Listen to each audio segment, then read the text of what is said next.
New Fire, back at it again with another video on how to achieve financial independence. So actually, in our last two-part series, we learned what financial independence is and how we can achieve it. Now in this video, we'll learn something that's very critical in understanding financial independence and how to become financially free. That is called financial literacy. So when you enter the workforce, you'll often hear certain phrases thrown around, such as credit, taxes, etc. In order to understand what these all mean, you'll have to understand financial literacy, which teaches you how to save and utilize your money in the best way possible. To dive into the world of finance, we need to thoroughly understand some of these basics.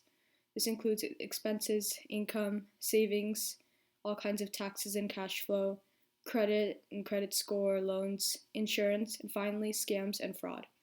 I'll go over each one of these in the coming videos as a series, but for today, let's start with the first need to know, expenses. So someone once said that, of all the animals in the world, human beings are the only ones who have to pay to live.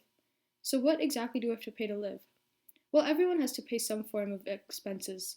This includes basic ones such as food, clothes, water, shelter. Food and rent is an absolute necessity, so knowing your regular diet and how much space you need to live in is important in the next steps to plan out your expenses. Other kinds of costs are more luxurious, such as going on a vacation or buying a car. Transportation, just like food and shelter, is as much of a necessity and usually requires some sort of monthly payment. At certain stages in your life, most people will have events that incur a large expense, like college or a wedding. To be able to afford these, you'll have to save for a long time in order to pay for them and be able to also regularly live as usual. To pay for all your expenses, it's important for you to understand how to practically save and spend your money. And no, we can't avoid most of these no matter how much we may want to. So cutting down on some unnecessary items can help your costs, and the money you save can go towards more important expenses in the future. A good way to track your expenses can be to record everything in an Excel spreadsheet to know exactly how much you need to spend in your everyday life. Expenses can also change depending on where you live, and this is also known as the cost of living. Based on the location and its respective cost of living, your job may adjust your salary in accordance.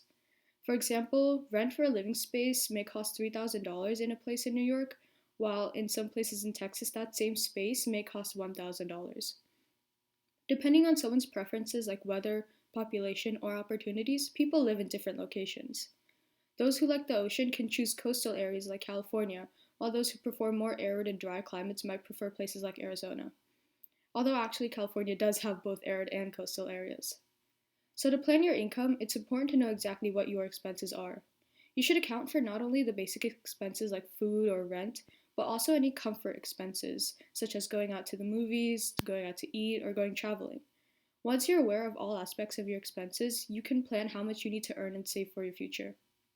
So now that we've learned what expenses are, we've achieved the first step in our journey towards becoming financially literate. Next, we'll talk about income, so look out for that next video. This is New Fire, signing out.